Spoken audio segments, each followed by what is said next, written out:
What's up, guys? This is Tyssassin, and welcome back to another episode. It's episode 17, and last time we put together this giant glass rectangle in the ground. Excuse me. And yeah, we're gonna wrap this thing up today. This is a dual chunk slime farm in a deep ocean biome, and yeah, you might notice there's something a little bit different about the world here. You see, the panes are connected and the water's really blue, and that's because we are currently playing in Replay Mod, which you can see right here. We're going to be using Replay Mod to do a little bit of a time lapse, you see, because this water is about to go. If you didn't see last episode, we built these crazy redstone devices that you see. Over here, these are slime block flying machines that are going to clear the ocean for us so that we don't have to place any more of this sand, because that takes a long time. And if we were to do this area, which is I think 57 by 32 if I recall, it would take us a very long time. A very long time. Believe me, I've done a one slime chunk farm in the past in the ocean, and I placed all the sand by hand, and it took a long time. So instead, we're going to be using these machines, and we're going to let them fly through and magically remove water blocks as they go. So yeah, big plans, big plans. Once that's done, we're going to need to dig the rest of that area. I'm trying to zoom. I don't have Optifine installed with Forge, so yeah, no zoom. But we're going to also remove all of the ground there, all the way down to the bedrock layers, so that way we can get as low as possible for our slime farm. So yeah. What else can I do to stall this? I'm just kidding. I don't want to stall it anymore. We must let this guy go. So again, this is ilmango's design and his video and his world download and everything. He used banners connected to a single sign. Now, I don't have a lot of wool, so banners are pretty expensive, but I have a lot of signs laying around. So yeah, as soon as we punch this slime block right here, no, I'm not gonna do it. I'm going to do it soon. Anyways, it will release all of our machines, and hopefully, and this is the thing I'm worried about, hopefully they will all work. So yeah, without further ado, let's clear the ocean.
Alright guys, so we've made a ton of progress here. I've got all the water out, and I've got all our floor dug down to the bedrock level, and even started the farm. So I got a little carried away, but wanted to get kind of some of the grindier stuff out so we get to some of the fun stuff. So yeah, we've got technically a working slime farm at this point. So hopefully you enjoyed the time lapse there.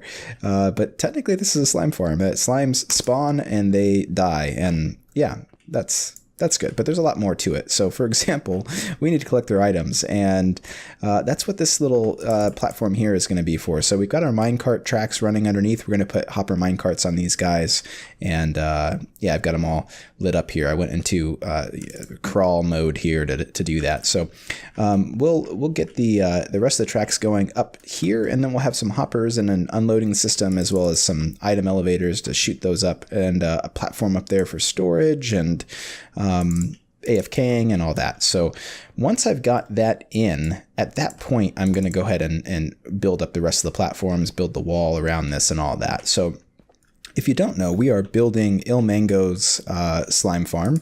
So just like we used his awesome water removal tools at the beginning of the episode, we're going to be using his slime farm. And there's actually just some modifications made to the slime farm that he made just for multiple chunks. And I'll link that video down in the description as well if you want to check it out. Definitely recommend it. It's good stuff. So we're going to be using that design though, and I've not really made too many modifications to it. One thing that I did do is I'm going to have the minecart stop on this side and bounce back, so that way there's just unloading on one side. And then I'm using an item elevator that actually should be able to handle 2 hopper lines. So yeah, kind of a cool setup. It's got a pretty nice clock on it that will handle more than one line from this farm. So because of that, we won't need to unload on both sides. And then if you're looking at the farm from above, can I fly? You might notice that one side is far bigger than the other. So this side here is just, I think it's 7 blocks or something of that sort, whereas the other side is like 17 blocks. So that's going to allow us to have our unloading system over here, and then have our item elevators as well. So quite a bit more to do. I'm going to work on these item elevators and storage and unloading and all that first. So that way, when we're building the rest of the platforms, we're still collecting all these drops that I keep throwing down because I don't want my inventory filled. All right, I'm just finishing putting in my sort of temporary, well, not temporary, actually, this is this isn't going to go anywhere. This is sort of the beginning of the wall to retain the slimes inside the farm. So what I wanted to do was get that up before I put down any mine carts, which I'm going to do now. And yeah, we're looking pretty good. So we've got our minecart system set up, and we've got ourselves a way to unload. And basically what happens is when there's items in this hopper right here, because it's being unloaded, the minecart will be forced to stop and unload all its items and then head back on its way. Probably pretty familiar. I've used this in my world already, and probably something I would assume that you've probably seen before as well. So that's set up, and then we've got ourselves a pretty cool clock system back here that's going to handle 2 of these lines at once. So yeah, I'll show that to you here. We're going to run a little test with it, but you can see that, I don't know if you caught it, but there's a slime ball right there that it got picked up. So when those head back, this one or this one should stop. A couple of them actually stopped, so that stops for a second, then heads back. So yeah, pretty good. What we're doing here, I've just got some temporary storage. So what we'll do, I'll show you really quickly. If we go and put in items in 2 hopper lines, this thing can handle both of those hopper lines, no problem. In fact, like a pro. So the cool thing with this is we're going to run two of these mine carts and their unloading stations into 1 dropper. Instead of running 6 on this side, we only have to run 3. Basically what this is, it's an observer clock. So when the comparator senses that there are items inside the dropper, it will send its signal into here. It will push this observer in here and start clicking the dropper very rapidly. So yeah, pretty cool system, and pretty useful, especially in a situation where you have too many items for 1 hopper stream. So what we're going to do next, I think I'll start with the wall. That way, as I am building up, none of these minecarts are getting stopped by a slime, which is why I put that in there to begin with. So I think I'll build that wall up first, and then we'll work on the different layers. But we're getting fairly close here, I think. Well, actually, there's a lot of time left to put into this thing, but a lot of the rest of it's kind of just repetitive, placing slabs, placing slabs, placing slabs, placing slabs, placing slabs, placing slabs, placing slabs. All right, just last couple of blocks here, and yeah, that's the walls. So Yeah, we're making some serious progress here, man. So I got to do the floors next. So a lot of jumping and slabbing and yep, here we go.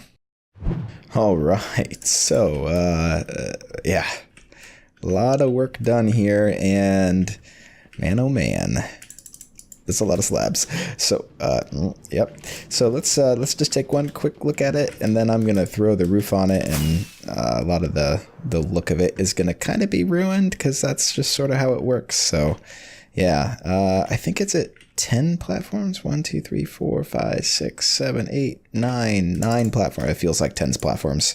Anyway, so yeah, there it is. We're going to get the roof on here, which is supposed to help with the spawning as well. So basically, there's going to be a roof that goes over the little gap here where the slimes can fall down. Right here, and then there'll be a roof just above this, I believe. I'll have to double check. I think it's this is a bottom slab or a top slab. We're going to have a bottom slab, I think, just above that, and it'll go out real close to the walls and all that. So yeah, a lot more slab placing to do. But then farm-wise, the farm will be done. So let's get this knocked out. What we need to do next is figure out storage and kind of an AFK location and all that. So yeah, this thing's working just fine now. So roof is in, and yeah, those are always lots of fun. The platforms are okay because you can kind of stand and click on you can stand on the level below and build the level above you. It kind of works, but down on the roof side there, you're just doing a lot of the shift action. So what I think we'll do, this top layer I think is at like layer 30 or so, and you need to be at least 24 blocks away from that, right? What I think I'll do though is I think I'll make our entrance come right off the water here. I think I have some glass with me. So like you walk in to the farm from a nether portal, because obviously we'll get here through the nether, and I think we'll walk in probably on glass because I think that looks good, and everything's kind of light blue here anyways. But we'll walk in and be able to walk over to an AFK spot, but I want to be able to see these item elevators. So you can kind of see where those droppers are right here, these guys. So that's going to come up, and I want to be able to like walk in, and if there's any slime that's in the system still, I want to be able to see those popping up and what have you. So I think what I'll do, because I don't want any solid blocks above the farm, because any of those could actually hurt the efficiency of the farm. So what I want to do is bring those item elevators up and then actually have storage going along on either side here. That way we're not putting anything above the farm outside of glass blocks, and then we'll have a little walkway and a spot, out above the farm where we can just kind of stand and hang out and collect loads and loads of slimes. So this will probably be pretty simplistic. I don't anticipate that it's going to be very complicated to make. So let me start working on design, or lack thereof, something that we can get put together here for our area, and then we'll link this up to the nether and everything. Probably in the future I'll maybe do that off camera, but we'll get this area built up. All right, I've hooked up my item elevators to the system and pulled out, just an insane amount of slime balls from those little chests that we put in there, and yeah, I think we're doing good here. You can see over there that there's some slime balls going up.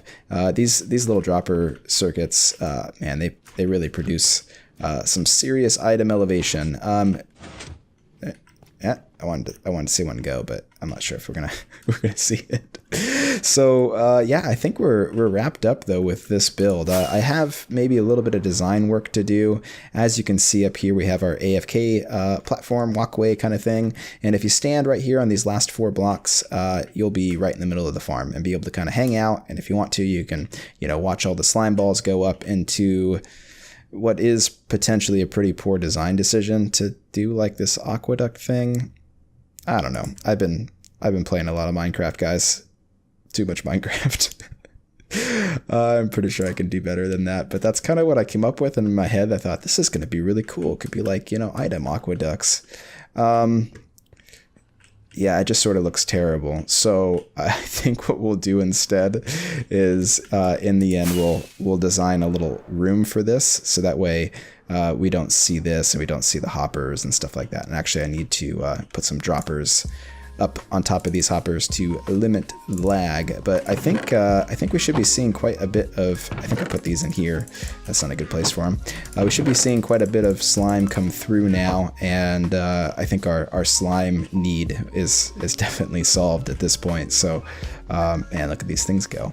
So yeah, I'll have to come back and do some adjustments to the at least the look. I'll probably just have those go into solid blocks, kind of like I do at the item farm, or the mob farm. The items go up through the elevator and they hit solid blocks, so you don't see the actual water system there. So I think I might do that. I kind of have an idea for this area, but you know, it's functional, and that's what's key here, right? It's a slime farm. I'm gonna come over here, I'm gonna AFK and, you know, stand around for a while, and then when I come back, I'm gonna go check the chest, I'm gonna craft a whole bunch of slime blocks, and then I'm gonna leave. Or, alternatively, I'm gonna walk through this nether portal, grab a bunch of slime, and then I'm gonna go. But, you know, the thing is this thing is in our world, so, you know, I don't want it to be ugly, right?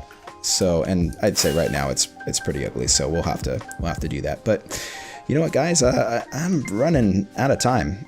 Way out of time, actually. This episode may not even make it out on the day that I planned to post it. So my apologies if it's been a little while since the last episode. It should just be a couple days, but depends on if I can get it edited tonight and uploaded. So, but I do hope you enjoyed the episode. It's been a crazy couple of episodes here, getting things done on this slime farm. A lot of work and a lot of time actually has gone into this stuff. You can't really rush a slime farm, you see. You know, there's water removal in the ocean if you do it here, and there's you know, things to dig, and yeah, just lots and lots of stuff to do. There's light there. Interesting. But yeah, I hope you enjoyed the episode, and if you did, leave it a like, and if you're new, subscribe. And as always, this has been Tyssassin, and I'll see you in the next episode.